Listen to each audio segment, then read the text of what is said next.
السلام علیکم۔ کہانی کو آخر تک پورا سنیے گا، اور اگر آپ چینل پر نئے ہیں تو سبسکرائب ضرور کیجیے گا۔ ان کی پہلی ملاقات ملیشیا میں ہوئی تھی۔ دلکش ایک مارکیٹ میں جاب کرتی تھی۔ محراب ملیشیا گھومنے گیا تھا۔ پہلی نظر دلکش کو دیکھا اس کی خوبصورت آنکھوں میں کھو گیا۔ ہائے یہ لڑکی، بھلا دنیا میں اتنی خوبصورت لڑکی بھی ہو سکتی ہے۔ دلکش کاؤنٹر پہ کھڑی تھی۔ محراب جیسے اپنے ہوش کھو چکا تھا۔ سامنے مارکیٹ سے گلاب کا پھول لیا، کاؤنٹر پہ چلا گیا۔ دلکش کے سامنے گلاب کا پھول رکھا۔ دلکش آہستہ سے بولی، سر آپ صرف ایک گلاب خریدیں گے؟ محراب نے دلکش کی طرف دیکھا۔ ہاں، کسی گلاب کے لیے یہ گلاب ہے۔ محراب نے پیسے دیے۔ دلکش نے پھول پیک میں ڈالا، محراب کی طرف بڑھایا۔ محراب مسکرا کر بولا، یہ پھول آپ کے لیے ہے، میری طرف سے، پہلا محبت کا گفٹ۔ دلکش حیران ہو گئی۔ پاس کھڑے سب لوگ حیرانگی سے دیکھنے لگے۔ دلکش محراب کی طرف دیکھ کر غصے میں بولی، آپ پاگل ہو گئے ہیں کیا؟ محراب نے انکار میں سر ہلایا۔ پاگل نہیں ہوا، محبت ہوئی ہے آپ سے۔ اتنے میں مارکیٹ کے مینیجر آیا۔ سر آپ یہاں ایسا نہیں کر سکتے، آپ پلیز میڈم سے سوری کریں اور مارکیٹ سے باہر جائیں۔ محراب دلکش کی آنکھوں میں دیکھ کر بولا، ٹھیک ہے، میں معافی مانگ لیتا ہوں۔ مارکیٹ کے باہر تو کر سکتا ہوں نا اظہار اپنی محبت کا۔ مینیجر خاموش رہا۔ محراب نے سوری کیا۔ دلکش خاموش رہی۔ دلکش کا چہرہ سرخ ہو گیا تھا۔ محراب گلاب کا پھول وہیں چھوڑ کر چلا گیا تھا۔ رات 8 بج چکے تھے۔ دلکش مارکیٹ سے باہر آئی، اپنی کار میں بیٹھنے لگی۔ محراب پھر سے پاس آیا۔ بڑے بال، خوبصورت مونچھیں، چھوٹی سی داڑھی۔ مسکراتا ہوا دلکش کی جانب دیکھنے لگا۔ اب تو آپ کو پھول دے سکتا ہوں نا میں؟ دلکش آہستہ سے بولی، بھگوان سے ڈریں مسٹر، کیا ہو گیا ہے آپ کو؟ محراب دلکش کی جانب دیکھنے لگا۔ آپ مسلمان نہیں ہیں کیا؟ دلکش آہستہ سے بولی، نہیں، میں ہندو ہوں، انڈیا سے۔ محراب اداس سا ہو گیا، سیاہ پڑ گیا۔ چلو کوئی بات نہیں، آپ پلیز یہ پھول تو رکھ لیں۔ دلکش نے پھول پکڑا۔ خوش، اب میں جا سکتی ہوں؟ محراب آہستہ سے بولا، اپنا بہت سارا خیال رکھنا، کل پھر ملیں گے۔ اچھا سنیں، کیا آپ اپنا نمبر دے سکتی ہیں؟ دلکش کار میں بیٹھی۔ پاگل انسان، پتہ نہیں کہاں سے پیچھے پڑ گیا۔ محراب اپنے ہوٹل گیا۔ ہائے ربا، کتنی سونی کڑی ہے، لیکن ہے انڈین، دوسرا ہے بھی ہندو۔ کوئی بات نہیں، محبت تو اندھی ہوتی ہے۔ دلکش اپنے کمرے میں بیٹھی تھی۔ سر میں درد ہو رہا تھا، بخار بھی تھا، ایک طبیعت ٹھیک نہیں، اوپر سے اس پاگل نے دماغ خراب کر دیا آج۔ دلکش سوچ رہی تھی۔ بنا کچھ کھائے ہی سو گئی۔ دوسرے دن وہ مارکیٹ نہیں آئی۔ محراب مارکیٹ آیا لیکن دلکش نہیں تھی۔ سب سے پوچھنے لگا، وہ لڑکی نہیں آئی؟ مینیجر پاس آیا، غصے سے بولا، سر اگر آپ نے اپنی یہ گھٹیا حرکتیں بند نہ کیں تو ہم پولیس کو کال کریں گے۔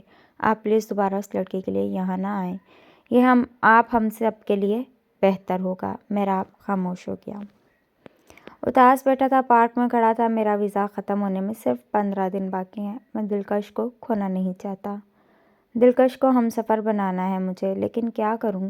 نہ تو اس کا نمبر ہے، نہ اس کا کوئی ایڈریس ہے پاس، کہاں ڈھونڈوں اسے؟ نہ بھوک تھی نہ سکون تھا، عجیب سی بے چینی ستا رہی تھی۔ یہ محبت کا پہلا مقام تھا، یہاں دل بے تحاشا تڑپتا ہے، روح بے چین ہو جاتی ہے۔ دلکش کہاں جانتی تھی کوئی پاگل اس کی محبت میں تڑپ رہا ہے۔ دلکش دوسرے دن مارکیٹ آئی۔ اس کو بہت تیز بخار تھا، کاؤنٹر پہ کھڑی تھی، سر چکرا رہا تھا۔ مینیجر پاس آیا، میڈم آپ ٹھیک ہیں؟ دلکش آہستہ سے بولی، بس کچھ دن سے بخار ہے۔ مینیجر بولا، باس کہہ رہے تھے آپ کو جاب سے نکال دیں، آپ بہت چھٹیاں کرتی ہیں۔ دلکش ہلکا سا مسکرائی، کوئی بات نہیں، میں ٹھیک ہوں سر، میں اب چھٹی نہیں کروں گی۔ مینیجر آہستہ سے بولا، اپنا خیال رکھیں۔ مینیجر گیا تھا کہ محراب آ گیا۔ یا میرے خدایا، 2 دن سے آپ کا انتظار کر رہا ہوں، آپ کو پتہ ہے کہ میرا دل کتنا تڑپ رہا تھا؟ آپ کی ایک جھلک دیکھنے کے لیے میں تڑپ گیا تھا۔ مجھے نہ رات کو نیند آتی ہے نہ بھوک لگتی ہے، بس آپ کو دیکھنے کا دل کرتا ہے۔ محراب بولتے جا رہا تھا۔ دلکش خود کو سنبھالتے ہوئے بولی، پلیز آپ مجھے تنگ نہ کریں، میں آپ سے بحث نہیں کر سکتی، آپ یہاں سے چلے جائیں۔ محراب کچھ کہنے لگا، دلکش غصے میں بولی، پلیز۔ محراب خاموش ہو گیا، باہر چلا گیا۔ اپنی کار میں بیٹھا تھا۔ عجیب لڑکی ہے، محبت کو سمجھتی ہی نہیں۔ چلو کوئی بات نہیں، سمجھ جائے گی۔ 8 بجے باہر آئے گی، تب بات کر لوں گا اس سے۔ مہراب کی حالت بہت خراب ہو چکی تھی۔ مینیجر پاس آیا۔ میڈم دلکش، باس کہہ رہے تھے آپ کل سے جاب پہ نہ آئیں، آپ کو جاب سے نکال دیا ہے۔ دلکش کچھ کہنے لگی، پھر خاموش ہو گئی۔ اپنا بیگ اٹھایا، غصے سے باہر آ گئی۔ دلکش اپنی کار کی طرف جا رہی تھی کہ سر چکرانے سے گر گئی۔ مہراب دوڑتا ہوا پاس گیا۔ کیا ہوا آپ کو؟ دلکش بے ہوش ہو چکی تھی۔ مہراب نے باہوں میں اٹھایا، اپنی کار میں بٹھایا، اسپتال لے گیا۔ ڈاکٹر نے چیک اپ کیا، اس کو بہت تیز بخار ہے، بلڈ پریشر بھی بہت لو ہے۔ ڈاکٹر بولا آپ کا کیا رشتہ ہے ان سے؟ مہراب پہلے خاموش رہا، پھر بولا وائف ہے میری۔ ڈاکٹر مہراب کی طرف دیکھ کر بولا بہت لاپرواہ انسان ہیں آپ۔ اچھا یہ میں نے کچھ میڈیسن لکھی ہے، جائیں آپ لے کر آئیں۔ دلکش بے ہوش پڑی ہوئی تھی۔ انجیکشن وغیرہ لگائے گئے۔ مہراب پاس بیٹھ گیا۔ دلکش کا ہاتھ اپنے ہاتھ میں لیا۔ ملائم سے خوبصورت بال چہرے پہ تھے۔ اپنے ہاتھوں سے دلکش کے بال ہٹائے۔ کتنا پیارا بنایا ہے اللہ نے آپ کو۔ ڈاکٹر آیا، دلکش کا چیک اپ کیا۔ مہراب آہستہ سے بولا ڈاکٹر کوئی پریشانی والی بات تو نہیں؟ ڈاکٹر نے تسلی دی نہیں، پریشانی والی بات کوئی نہیں، کچھ ٹائم تک ان کو ہوش آ جائے گا، آپ پریشان نہ ہو۔ رات کے 12 بج چکے تھے۔ دلکش نے پانی مانگا۔ مہراب نے دلکش کو آواز دی دلکش۔ دلکش نے آنکھیں کھولیں۔ جسم جیسے بے چین سا تھا۔ سامنے مہراب کھڑا تھا۔ دلکش چلانا چاہتی تھی لیکن اتنا طاقت نہیں تھی جسم میں۔ آہستہ سے بولی مجھے کہاں لے کر آئے ہو؟ مہراب پاس بیٹھا، پیار سے سر پہ ہاتھ رکھا۔ دلکش ہم ہسپتال ہیں۔ پاگل، بے ہوش ہو کر گر گئی تھی تم، میں یہاں لے کر آیا ہوں۔ شکر ہے اللہ پاک کا کہ آپ کو ہوش آ گیا۔ دلکش کچھ کہنے لگی، اتنے میں ڈاکٹر آ گیا۔ دلکش کا بی پی چیک کیا۔ کیسا محسوس کر رہی ہیں اب آپ؟ دلکش آہستہ سے بولی اب کچھ ٹھیک ہوں۔ ڈاکٹر مہراب کی طرف دیکھ کر بولا میں کچھ میڈیسن لکھ کر دے رہا ہوں، اپنی وائف کا خیال رکھا کریں۔ 2 دن بعد دوبارہ مجھے چیک اپ کروائیں ضرور آ کر۔ ڈاکٹر چلا گیا۔ دلکش مہراب کی طرف دیکھنے لگی۔ کیا بتایا تم نے ڈاکٹر کو؟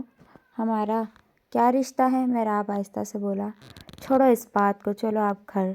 دلکش بولی میں چلی جاؤں گی، آپ چلے جائیں اب یہاں سے، آپ کو تو اب زندگی بھر نہ چھوڑ سکتا، کوئی ضد نہیں۔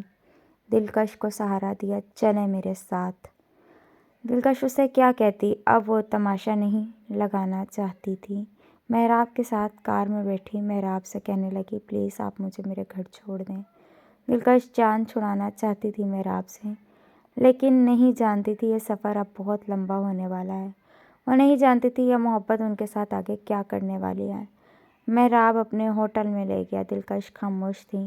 مہراب پاس بیٹھا، آپ کے لیے میں جوس لے کر آتا ہوں۔ دلکش نے گھڑی کی طرف دیکھا، 2 بج رہے ہیں رات کے، ابھی کیا ملے گا؟ مہراب آہستہ سے بولا سب کچھ مل جائے گا۔ دلکش بولی نہیں مجھے کچھ نہیں پینا، بس مجھے سونا ہے، نیند بہت آئی ہے، پلیز آپ مجھے سونے دیں۔ دلکش کو محسوس ہو گیا تھا کہ مہراب ایک اچھا لڑکا ہے، بہت پیار کرنے والا، خیال رکھنے والا۔ وہ کہیں نہ کہیں چاہنے لگی تھی مہراب کو۔ مہراب مسکرا کر بولا ٹھیک ہے آپ سو جائیں۔ دوسرے دن دلکش نیند سے بیدار ہوئی۔ مہراب اپنا سامان پیک کر رہا تھا۔ دلکش حیران ہو کر دیکھنے لگی مہراب آپ کہاں جا رہے ہو؟ مہراب نے دلکش کی جانب دیکھا میرا ویزا ختم ہو گیا ہے، آج شام 5 بجے میں واپس پاکستان جا رہا ہوں۔ دلکش نے جب یہ سنا تو نہ جانے کیوں دل اداس سا ہو گیا۔ مہراب کیا آپ رک نہیں سکتے؟ مہراب نے دلکش کی آنکھوں میں دیکھا کس کے لیے رکوں؟ آپ سے محبت ہوئی تھی، آپ نے بھی میری محبت قبول نہیں کی۔ دلکش خاموش ہو گئی۔ اچھا سنو اپنا خیال رکھنا، آپ بہت اچھی ہو، دعا ہے آپ کو کوئی اچھا ہمسفر ملے، کیا پتہ دوبارہ ہماری ملاقات ہو نہ ہو۔ دلکش خاموش تھی۔ مہراب پاس آیا اچھا یہ بتاؤ اب ہیلتھ کیسی ہے آپ کی؟ دلکش کی آنکھ میں آنسو آ گئے۔ میں نہیں جانتی مجھے کیا ہوا ہے، لیکن مجھے آپ کا چھوڑ کر جانا برداشت نہیں ہو رہا۔ مہراب آہستہ سے بولا مجھے ایک دن جانا ہی تھا۔ دلکش نے مہراب کا ہاتھ تھام لیا۔ یہ محبت ہے یا کچھ اور؟ آپ سے جدا نہیں ہونا چاہتی میں۔ اگر میں کہوں کہ آپ کے ساتھ رہنا چاہتی ہوں زندگی بھر تو مہراب کو یقین نہیں ہو رہا تھا کہ اس کو خواب کو منزل مل گئی تھی۔ دلکش نے نہ چاہتے ہوئے مہراب کا ہاتھ چوم لیا۔ مہراب نے ماتھے پہ بوسہ کیا۔ تم ہاتھ تھام لو تو وعدہ کرتا ہوں کبھی چھوڑ کر نہیں جاؤں گا۔ دلکش کو مہراب کی اس محبت پہ رشک آ رہا تھا۔ دلکش نے مہراب کی طرف دیکھا۔ کتنی خوش قسمت ہوں میں، مجھے بہت چاہنے والا انسان ملا۔ مہراب نے دلکش کا ہاتھ تھاما۔ مہراب بولا، دلکش میں واپس پاکستان جا رہا ہوں، تم بھی واپس انڈیا چلی جاؤ۔ میں تم کو پاکستان کا ویزا بھیجوں گا، ہم پاکستان میں دوبارہ ملیں گے۔ دلکش نے مہراب کا مضبوطی سے ہاتھ تھاما۔ مہراب، مجھے چھوڑ تو نہیں دو گے نا اب؟